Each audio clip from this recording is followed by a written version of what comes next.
Hi friends, నేను Prashant. Welcome back to my channel. ఈరోజు మరొక ఇంట్రెస్టింగ్ వీడియో తోటి మీ ముందుకు వచ్చేసాను. ఈరోజు మన వీడియో ఏంటంటే రామ మందిరం గురించి. మీకు ఈ విషయం తెలుసా ఫ్రెండ్స్? ప్రజెంట్ మనం ఎటు చూసినా కూడా అయోధ్యలో ఉన్న రామ మందిరం గురించి చాలా ఎక్కువగా అయితే వింటున్నాం. చాలామంది ప్రజలు ఎలా ఆలోచిస్తున్నారంటే, ఒకసారైనా అయోధ్యకు వెళ్ళి ఈ రామ మందిరాన్ని అయితే దర్శించుకోవాలని చెప్పి చాలా మంది ఆలోచిస్తుంటే, అలాగే మరికొందరు ఎలా ఆలోచిస్తున్నారంటే, ఈ రామ మందిరం ఈవెంట్లో మనం కూడా పార్టిసిపేట్ చేయాలని చెప్పి మరికొందరు అయితే ఆలోచిస్తున్నారు.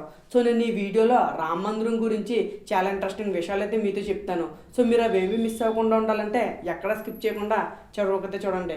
ఈ వీడియో మీకు ఖచ్చితంగా నచ్చుతుందని చెప్పి నేనైతే అనుకుంటున్నాను. ఇంకా లేట్ చేయకుండా మనం మన వీడియోని స్టార్ట్ చేసేద్దాం. హాయ్ ఫ్రెండ్స్, నేను Prashant. Welcome back to my channel. మీకు ఈ విషయం తెలుసా ఫ్రెండ్స్? ఈ రామ మందిరం వచ్చేసి మొత్తం 3 స్టోరీస్ కింద అయితే ఉంటుందంట. ఒకవేళ మీరు కనుక స్టోరీస్ అంటే కథలు అనుకుంటున్నారేమో, కథలు కాదు ఫ్రెండ్స్. అంటే ఈ రామ మందిరం వచ్చేసి 3 అంతస్తుల మందిరం. అలాగే మీకు ఈ విషయం తెలుసా ఫ్రెండ్స్? ఈ రామ మందిరం కట్టించడం కోసం ఏకంగా 1800 కోట్లు అయితే ఖర్చు అయిందంట. అలాగే ఈ రామ మందిరం కట్టించారు కదా ఫ్రెండ్స్, ఆ ప్లేస్ ఏదైతే ఉందో ఆ ప్లేస్ మొత్తం వచ్చేసి 71 ఎకరాలంట. ఈ రామ మందిరం యొక్క హైట్ ఎంతో తెలుసా ఫ్రెండ్స్? ఈ రామ మందిరం యొక్క హైట్ వచ్చేసి 161 ఫీట్ అంట. అలాగే ఈ రామ మందిరం యొక్క విడ్త్ ఎంతంటే 250 ఫీట్, అంటే 250 అడుగులు. ఈ రామ మందిరం కట్టడానికి ఎగ్జాక్ట్ గా ఎన్ని ఎకరాలను ఉపయోగించారో మీకు తెలుసా? 2.67 ఎకర్స్ అయితే యూజ్ చేశారు. ఈ రామ మందిరంలో మొత్తం 390 పిల్లర్స్ అయితే ఉన్నాయి. అలాగే 46 డోర్వేస్ కూడా ఉన్నాయి. అంతేకాకుండా ఈ రామ మందిరంలో 5 మండపాలు కూడా ఉన్నాయి. ఫ్రెండ్స్, మనం ఈ రామ మందిరంలోకి ప్రవేశించాలంటే ముందుగా మనం 32 మెట్లని అయితే ఎక్కవలసి ఉంటుందంట.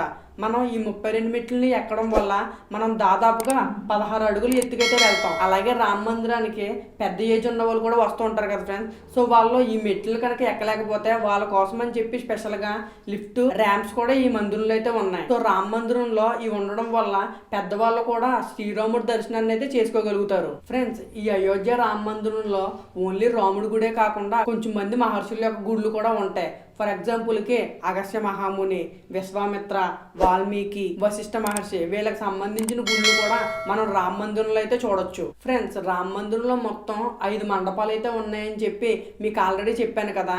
మీకు ఈ విషయం తెలుసా? రామ మందిరంలో గ్రౌండ్ ఫ్లోర్ లో ఒక మండపం అయితే ఉంది. దాని పేరు వచ్చేసి రామ్ దర్బార్. అలాగే సెకండ్ ఫ్లోర్ లో కూడా మండపాలు అయితే ఉన్నాయి. కానీ దానికి సంబంధించిన ప్లానింగ్ అనేది ఇంకా కంప్లీట్ కాలేదు. అలాగే అయోధ్య రామ మందిరం దగ్గర ఒక పిలిగ్రిమ్ ఫెసిలిటీ సెంటర్ ను కూడా కట్టబోతున్నారు ఫ్రెండ్స్.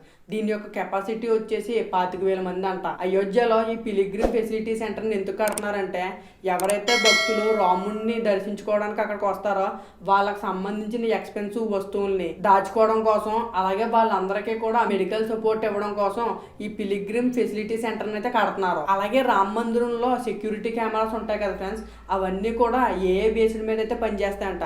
అంటే ఆర్టిఫిషియల్ ఇంటెలిజెన్స్ బేస్ మీద అయితే పనిచేస్తాయంట. సో ఆ సెక్యూరిటీ కెమెరాస్ అన్ని కూడా ఆర్టిఫిషియల్ ఇంటెలిజెన్స్ మీద రన్ అవుతాయి కాబట్టి మాక్సిమం ఎటువంటి తప్పులు కూడా జరగవు. రామ మందిరంలో సెక్యూరిటీ అనేది చాలా ఇంపార్టెంట్ కాబట్టి దానికి సంబంధించి వాళ్ళు చాలా జాగ్రత్తలు అయితే తీసుకుంటున్నారు. అలాగే రామ మందిరంలో మొత్తం 390 పిల్లర్స్ అయితే ఉన్నాయి కదా ఫ్రెండ్స్.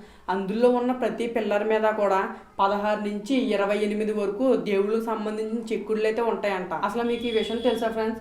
రామ మందిరం టెంపుల్ అయితే కడుతున్నారు కదా, ఆ టెంపుల్ ని కట్టడం కోసం ఒడిశా దగ్గర నుంచి అలాగే రాజస్థాన్ దగ్గర నుంచి ఆర్టిస్టులను అయితే తీసుకొచ్చి ఆర్ట్ వర్క్ అయితే చేయించారు. ఫ్రెండ్స్, ఇప్పుడు మీ అందరికీ కూడా ఒక ఇంట్రెస్టింగ్ ఫ్యాక్ట్ చెప్తాను.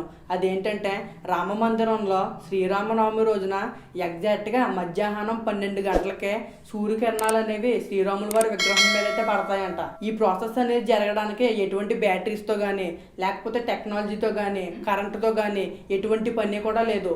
ఈ ప్రాసెస్ అంతా కూడా ఆటోమేటిక్ గా అయితే జరుగుతుంది. అలాగే ఈ రామ మందిరాన్ని కట్టడానికి ఎటువంటి ఐరన్ గానీ, స్టీల్ గానీ యూజ్ చేయలేదంట.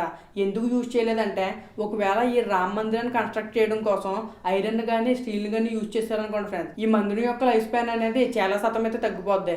ఈ మందిరం కనీసం 1000 సంవత్సరాలైనా ఉండాలనే ఉద్దేశం మీద ఈ మందిరాన్ని కన్స్ట్రక్ట్ చేయడం కోసం ఎటువంటి ఐరన్ ని, స్టీల్ అయితే యూజ్ చేయకుండా ఈ మందిరాన్ని అయితే కన్స్ట్రక్ట్ చేశారు. అలాగే ఈ టెంపుల్ కు మొత్తం 4 సైడ్లు అయితే ఉన్నాయి కదా ఫ్రెండ్స్. ఆ 4 సైడ్స్ కూడా 4 దేవుళ్ళ గుళ్ళు అయితే ఉన్నాయంట. వాళ్ళు ఎవరంటే గాడెస్ భగవతి, అంటే దుర్గామాత అనేది అనుకోవచ్చు ఫ్రెండ్స్. అలాగే శివుడు గుడి, వినాయకుడి గుడి, అలాగే సూర్యుడి గుడి, ఈ 4 గుడులు కూడా ఈ రామ మందిరం చుట్టూరు అయితే ఉంటాయి. సో ఇది ఫ్రెండ్స్ ఈ రోజు మన వీడియో. ఈ వీడియో మీకు ఇంట్రెస్టింగ్ గా అనిపించింది అనుకుంటున్నాను. అలాగే ఈ వీడియోని మీరు ఎక్కడి వరకు చూసారంటే ఖచ్చితంగా మీకు ఈ వీడియో నచ్చిందని చెప్పి నేనైతే అనుకుంటున్నాను. సో మీకు ఈ వీడియో నచ్చితే మాత్రం ప్లీజ్ ఒక లైక్ అయితే ఇవ్వండి ఫ్రెండ్స్. మీరు మన ఛానల్ లైక్ చేస్తే నేను ఇటువంటి మరి ఎన్నెన్నో ఇంట్రెస్టింగ్ వీడియోస్ అండ్ కాన్సెప్ట్తో మీ ముందుకైతే రావడానికి ప్రయత్నిస్తూనే ఉంటాను. సో మీ లవ్ అండ్ సపోర్ట్ని లైక్ అండ్ సబ్స్క్రైబ్ ద్వారా నాకు ఇస్తారని చెప్పి మనస్ఫూర్తిగా కోరుకుంటున్నాను. నెక్స్ట్ టైం మరొక ఇంట్రెస్టింగ్ వీడియోతో కలుద్దాం. Until then bye friends.